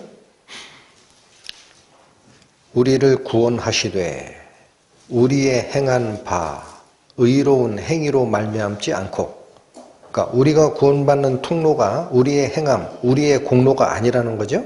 그럼 뭐냐? 오직 요거밖에 없다라는 거예요. 그의 긍휼하심을 쫓아. 하나님이 우리를 불쌍히 여기심 때문에 중생의 씻음과 성령의 새롭게 하심으로 했대요. 이 두 단어는 같은 겁니다. 중생은 뭐로 일어나요? 거듭남. 성령으로 거듭나는 거죠. 근데 그 성령으로 거듭났다라는 거를 뒤에 다시 표현한 것이 성령의 새롭게 하심이 일어난다라는 거예요. 성령이 오시면 바뀌는 게 있다라는 거예요. 예전과 달리 바뀌는 게 있다. 그러면서 6절에 성령을 우리 주 예수 그리스도로 말미암아 우리에게 풍성히 어떻게 했다? 네, 로마서 5장에서는 하나님의 사랑이 우리 마음에 부어졌다. 근데 그게 성령을 통하여 된 거다. 근데 여기는 아예 뭐라 그래요? 다 거두절미하고 성령이 우리에게 부음받았대요. 7절. 우리로 저의 은혜를 힘입어 의롭다 하심을 얻어 영생의 소망을 따라 상속자가 되게 하려고 이 성령을 부어주신 거야. 그러니까 하늘의 유업을 우리가 상속받는데 나의 인생의 목적이 바뀌어지고 그 소망이 확실해지고 그게 꿈이나 꾸며낸 얘기가 아니라 진짜가 되는 이 소망은 누가 왔을 때 안 바뀌는 완전한 소망으로 자리 잡게 되는 거죠. 성령이에요. 성령이 오셔서 영생의 소망을 따라 상속자가 됐다라는 사실을 아예 확신을 해주는 겁니다. 자, 다시 우리 본문으로 돌아가십니다. 이제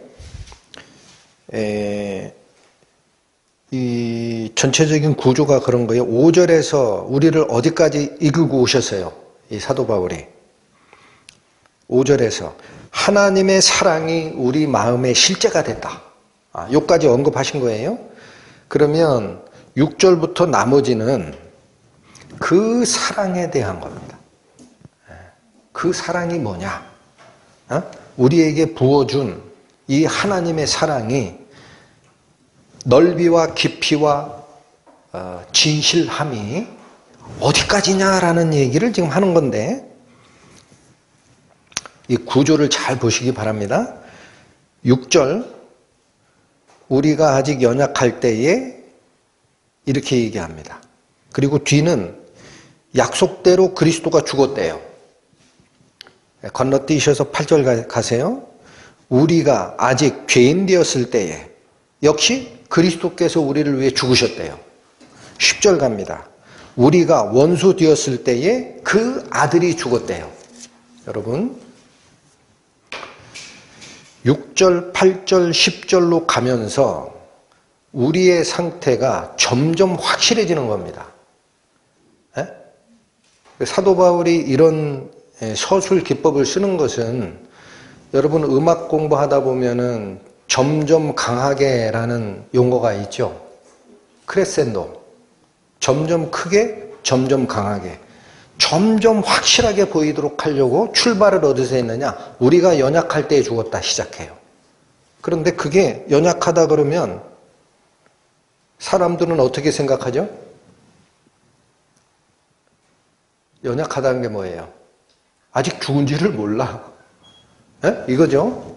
하나님 앞에 서려면 100이 필요한데 내가 60점 가지고 있어. 60점. 그러면 40점 도와주시면 되는데 어떤 사람은 70을 가지고 있어.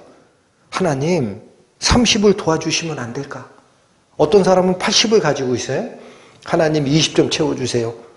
이렇게 생각하기 딱 좋은 게 우리가 연약하다라는 표현입니다.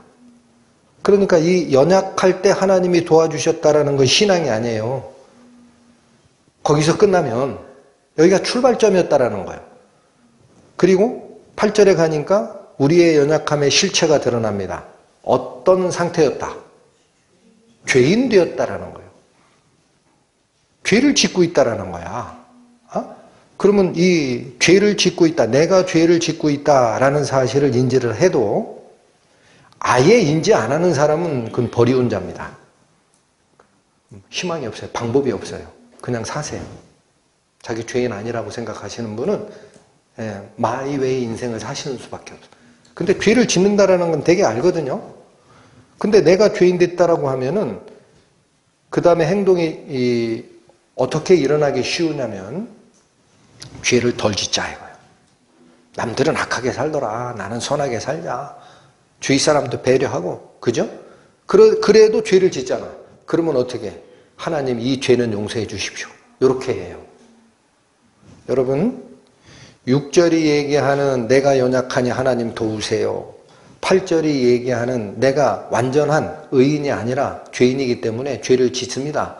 열심히 하나님의 명령을 따라 살려고 해도 아직 죄를 짓습니다. 그러니까 지은 죄 이건 하나님 용서해 주세요 라고 하는 6절과 8절의 상황은 잘 보셔야 됩니다. 하나님만 100% 의지한 거예요? 내 노력이 거기 들어간 거예요? 들어갔죠? 하나님이 이걸 용납하실까? 용납하지 않으실까?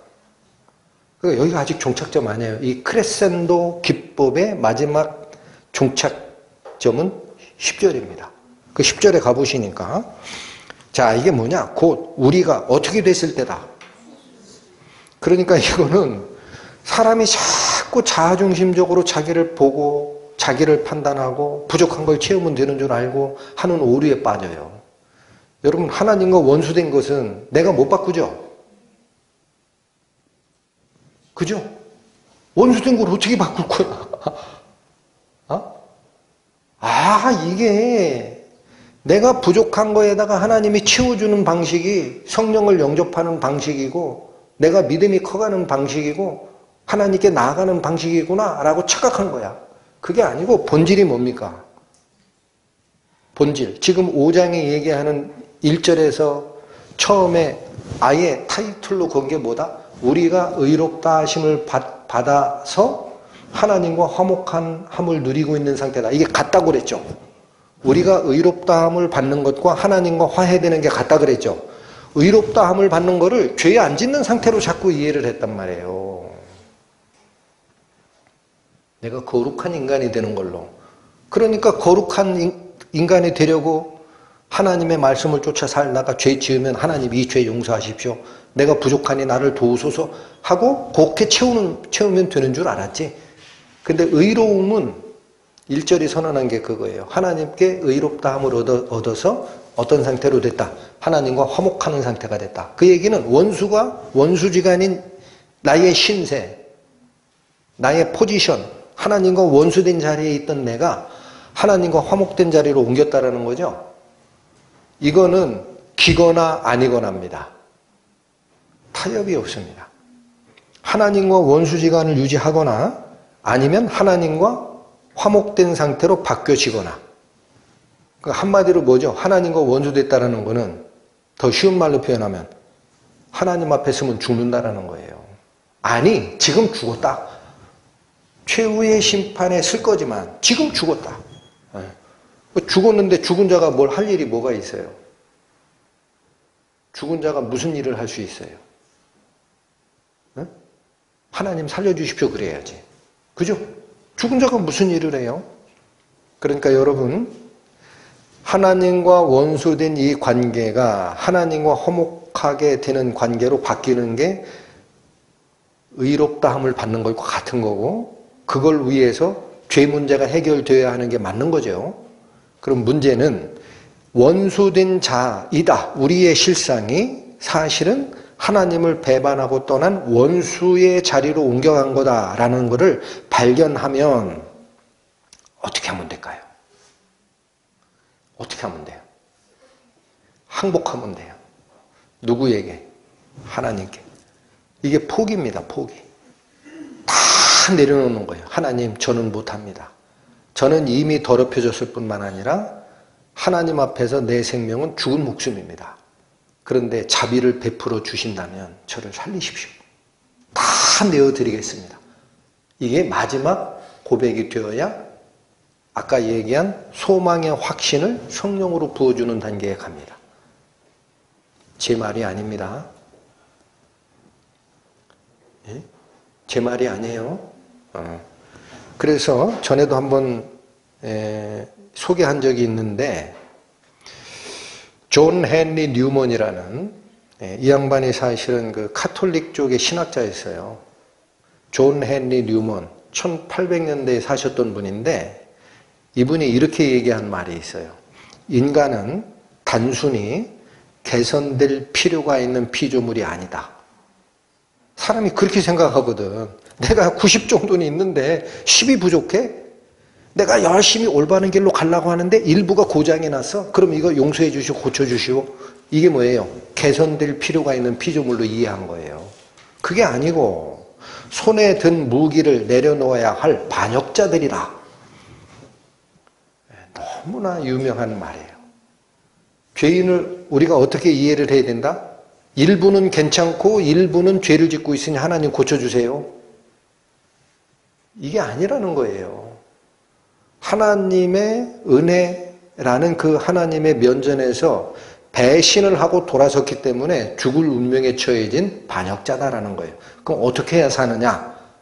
손에 든 무기를 내려놔라. 이게 무슨 말이에요? 내 방식 다 포기해야 됩니다. 내 방식 다 포기하고 하나님 하십시오 하고 내어드릴 때 우리는 하나님이 하시는 은혜 속으로 들어갈 수가 있고 어드미션을 받을 수 있습니다. 허락받을 수 있습니다. 허가장.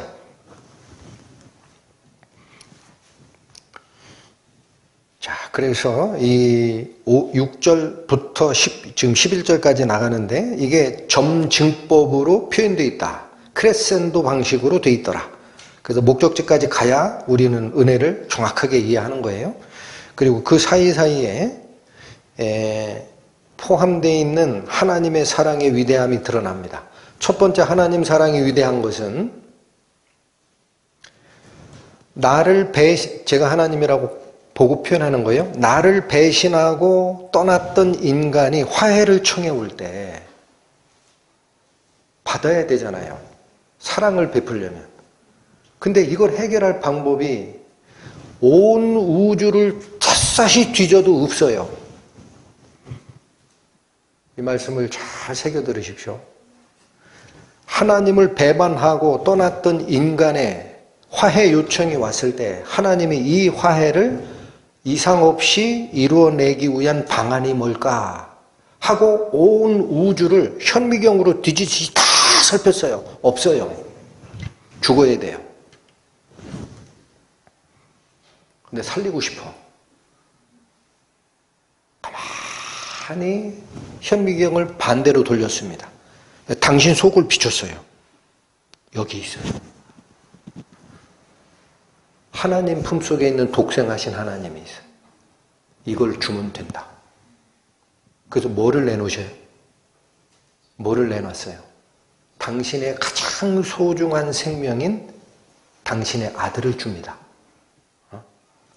그게 6절에서는 누가 죽었다라는 거죠? 6절 읽어보세요. 우리가 아직 연약할 때 약속대로 그리스도께서 죽었다. 8절 우리가 아직 죄인 되었을 때에 그리스도께서 우리를 위하여 죽었다. 그리스도가 누구야? 10절 곧 우리가 원수 되었을 때에 그 아들이 죽었다. 여러분, 크레센도 기법의 최종 정착지가 누구를 가리키고 있느냐? 하나님 아들이 왔다라는 거예요.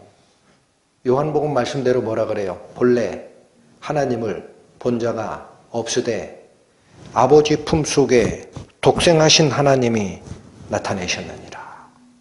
가장 소중한 걸 내놨어요. 내 목숨 준다. 이거면 된다. 우주에 있는 모든 존재들아, 이걸 가지고 내가 반역자, 인간과 화해하는데 부족하다 하는 사람 손들어라. 하나님이 선언하시는 거예요. 그래서 구약의 법궤 위에 속죄소에 양쪽에 포진하고 있는 그룹천사가 내려다보는 시선의 중앙에 예수 그리스도의 피를 뿌리는 겁니다. 하늘의 영들아 봐라. 이거 가지고 부족하면 얘기해라. 그게 하나님의 가장 소중함을 내어놓으신 하나님의 사랑의 위대함이에요. 하나를 더 얘기합니다. 이 본문이 5장 중간중간에 껴있던 것 중에 7절 보세요. 7절 의인을 위하여 죽는 자가 쉽지 않고 선인을 위하여 용감히 죽는 자가 혹 있거니와. 이 말이 무슨 말일까?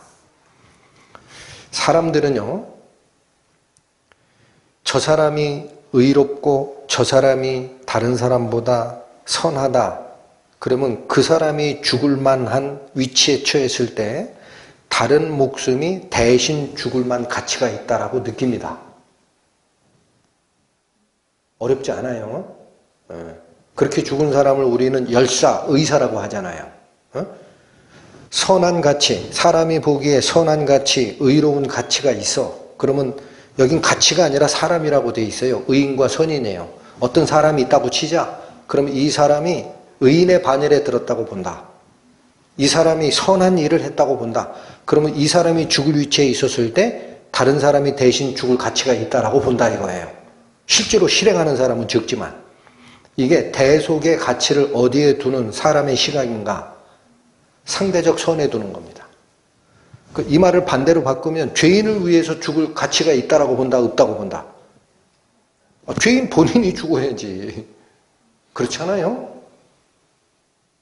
죄인 본인이 죽어야지. 그건 죽어 싸지. 이게 인간이 생각하는 희생의 상대적 가치입니다. 근데 하나님은 그걸 기준으로 자기 아들을 내놓은 게 아니에요. 뭐를 위해서 내놨어요? 6절 보시면 그리스도께서 누구를 위하여 죽어요? 경건치 아니한 자. 그 다음 10절에 가니까 누구를 위해서 죽어요? 원수. 자, 이런 사랑은, 자, 여기 잘 보셔야 됩니다. 복음을 전하다 보면 그런 사례를 많이 접하는데 아직 기독교 신앙을 받아들일까 말까 고민하는 사람 중에 이런 현상이 더 많은 걸 제가 경험을 해요. 뭐냐면 아주 선한 산 사람이 있어.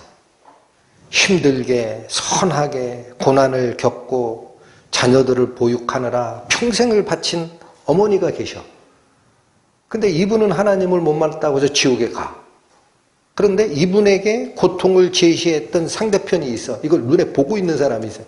그 얘는 지옥에 가야 싼데 하나님이 얘를 구원하고 우리 어머니는 구원하지 않았다. 그런 하나님이라면 나는 안 믿을란다. 이렇게 생각합니다. 그게 뭐다? 이 말입니다. 7절의 말씀. 의인을 위해는 대속의 가치가 있고 선하게 산 사람에겐 대속의 가치가 있지만 오히려 이 사람이 살아가는 과정에 혼란을 주고 고통을 주고 했던 진짜 죄인이 있지 않냐. 걔는 용서받을 가치 없지. 그걸 다 용서해버린다 그러면 그게 어떻게 공의로운 하나님이야. 나는 그런 하나님 안 믿을 거야. 니들이나 가.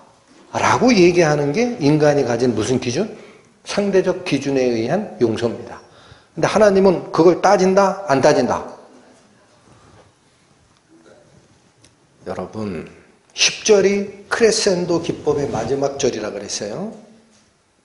하나님이 가장 귀중히 여기는 당신의 아들의 생명을 내놓은 이유는 누구 때문에 죽었다 그랬다.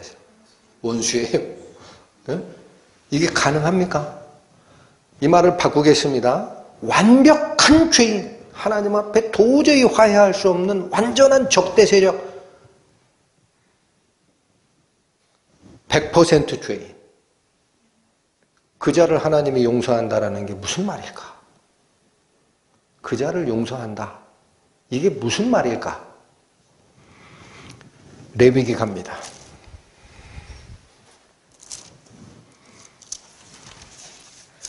레위기 13장 구약 163페이지 펴보십니다.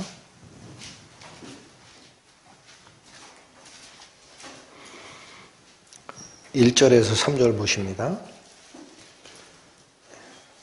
여호와께서 모세와 아론에게 일러 가라사대 사람의 피부에 무엇이 돋거나 딱지가 앉거나 색점이 생겨서 그 피부에 문둥병 같이 되거든 곧 제사장 아론에게나 그 자손 중 한 제사장에게로 데리고 갈 것이요. 이거 왜 제사장한테 데리고 가요?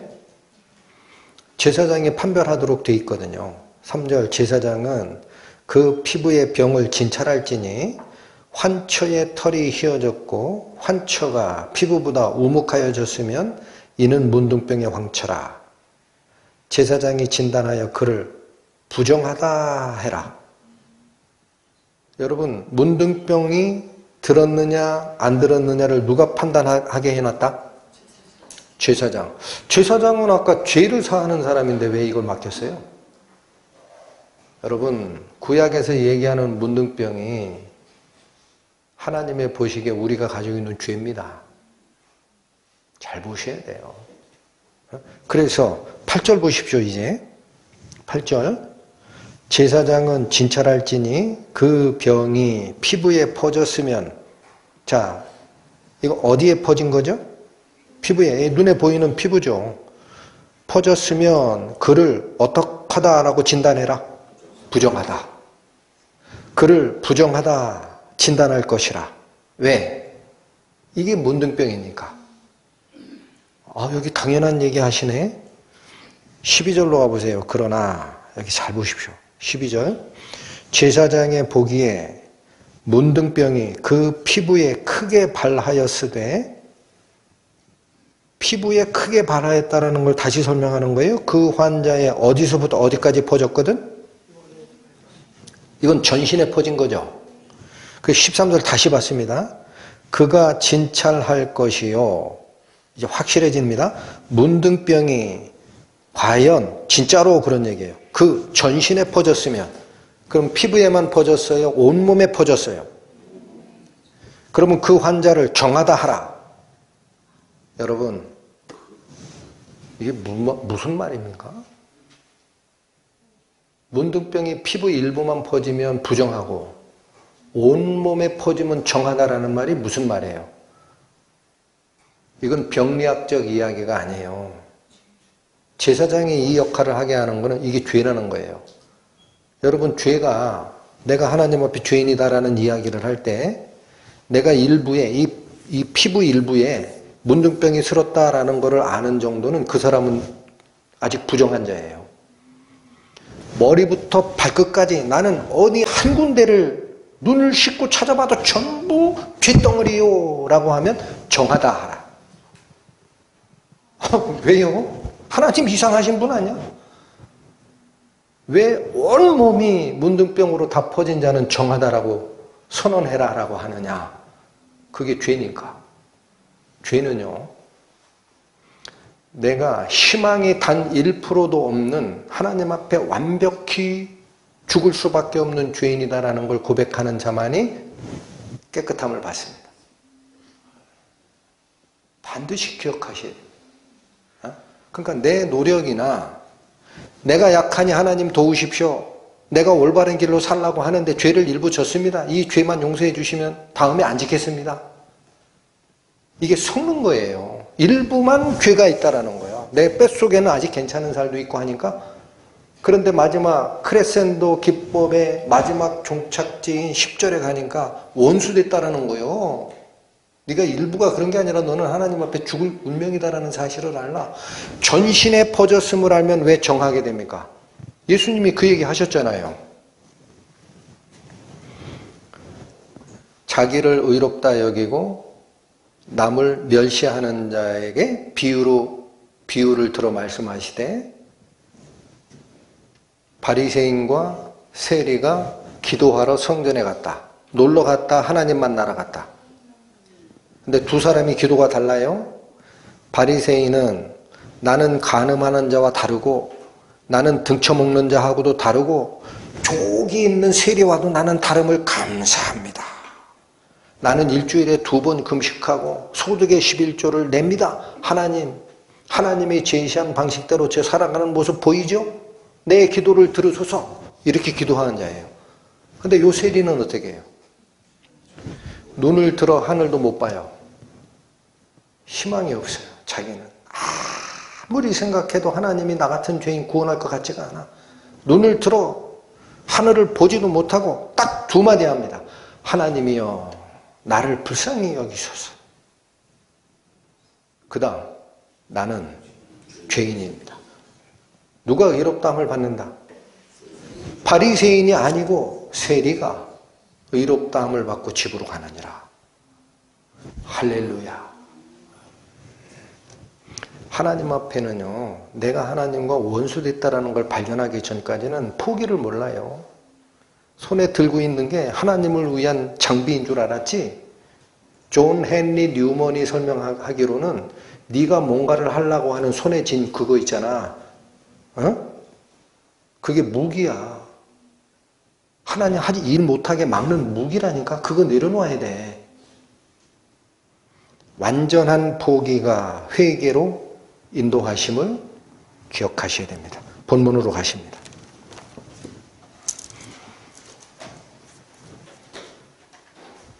(9절) 8절부터 읽겠습니다. 우리가 아직 죄인 되었을 때에 그리스도께서 우리를 위하여 죽으심으로 하나님께서 우리에게 대한 자기의 사랑을 확증하셨느니라. 9절 그러면 이제 우리가 그 피를 인하여 의롭다 하심을 얻었은즉, 자, 우리가 의롭다 함을 얻는 것에는 하나님의 결정만 있어야 되는 게 아닙니다. 그러면 하나님이 이랬다 저랬다 하는 재판관이 돼요. 우리가 의롭다 함을 얻는 이유는 하나님이 선언하시지만 하나님은 뭐를 보고 선언한다? 예수님의 피 흘림을 보고 선언하는 거예요. 내가 죽을 것을 내 아들의 목숨이 대신한다. 이거면 충분하다. 그의 피로 의롭다 하심을 얻었은즉, 이게 과거형입니다. 여기 얻었다가 과거형이에요. 더욱 그로 말미암아 진노하심에서 구원을 얻을 것이니, 구원을 얻을 것이니는 미래형입니다. 이거를 믿음의 선진 신학자들은 뭐라고 하느냐? 구원의 이미와 아직이라는 거예요. already, 이미 됐다.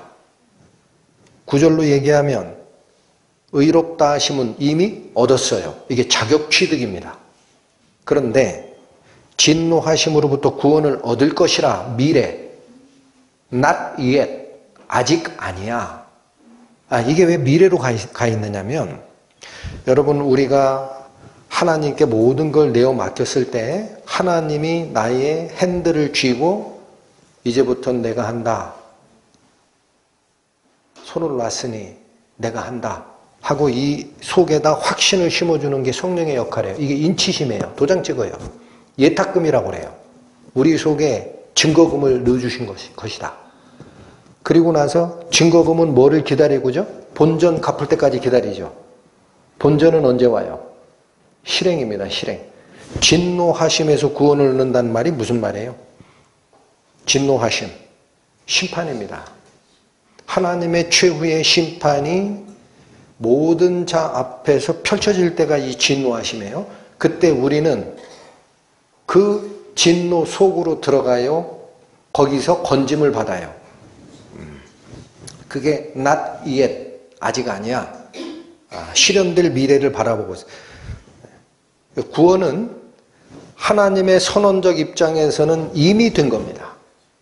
그리고 여기에 증거까지 주셨어요. 성령으로 인을 치셨으니까. 근데 우리가 살아가는 우리의 시간표상에서는 아직입니다. 살아갈 일이 있고 최후의 심판에서 우리는 진노로부터 건짐을 받는 것이 있습니다. 이걸 잘 기억해 주시고 10절 이걸 다시 설명한 거죠. 9절을 다시 설명한 거예요. 우리가 원수 되었을 때에 그 아들의 죽으심으로 말미암아 하나님과 더불어 어떻게 되었다? 아까 1절에서 의롭다함을 얻은 것과 하나님과 화목하게 된 것을 같게 놨잖아요. 그러니까 여기 10절도 그 얘기입니다. 9절에서는 피로 인하여 의롭다함을 얻었다라고 얘기를 한 거고 10절은 뭘로 바꾼 거예요? 아들의 죽으심으로 화목게 됐다라고 바꾼 거예요.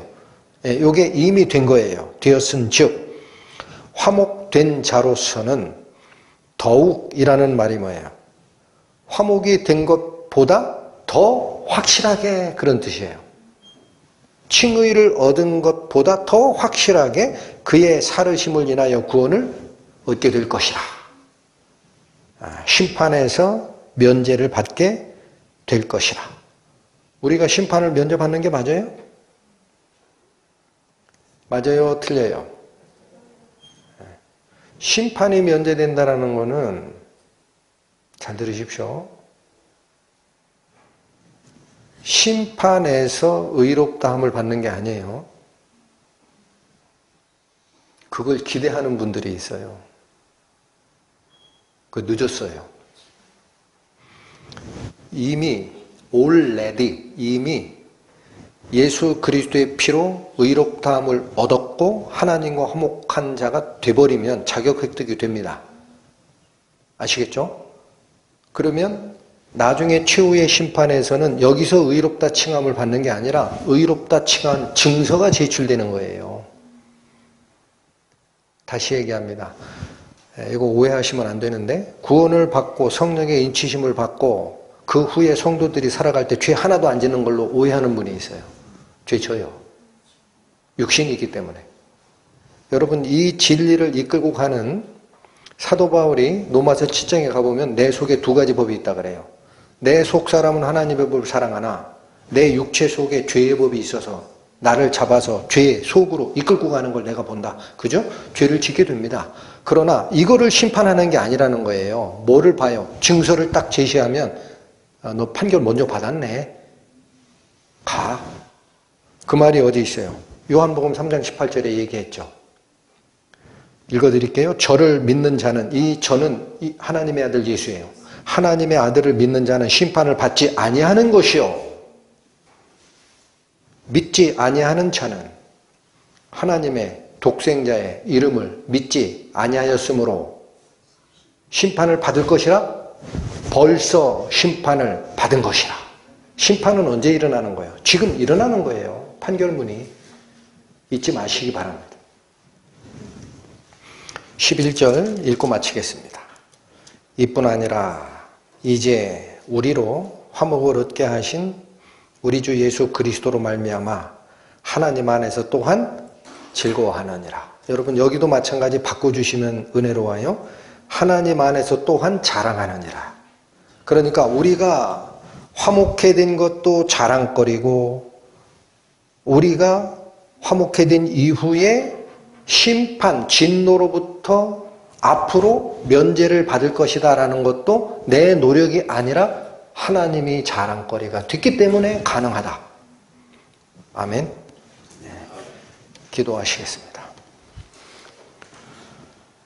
하나님 아버지, 오늘 저희는 율법의 기준 아래에서 의롭다 하심을 얻는 것은 우리의 행동과 우리의 노력이 아니라 우리가 바로 하나님을 떠난 하나님과 원수된 자임을 깨닫는 것에서부터 시작됨을 배웠습니다. 부디 자기 자신이 일부는 선하고 일부는 부족하다라는 그 간교한 속임으로부터 우리를 깨워주시고 하나님 앞에 이미 죽은 자임을 확인한 후에 손에 들고 있는 반역의 무기 다 버리고 하나님의 선하심과 살리시는 능력에 돌아가는 저희 되도록 은혜를 베풀어 주옵소서. 예수님의 이름으로 기도 올립니다. 아멘.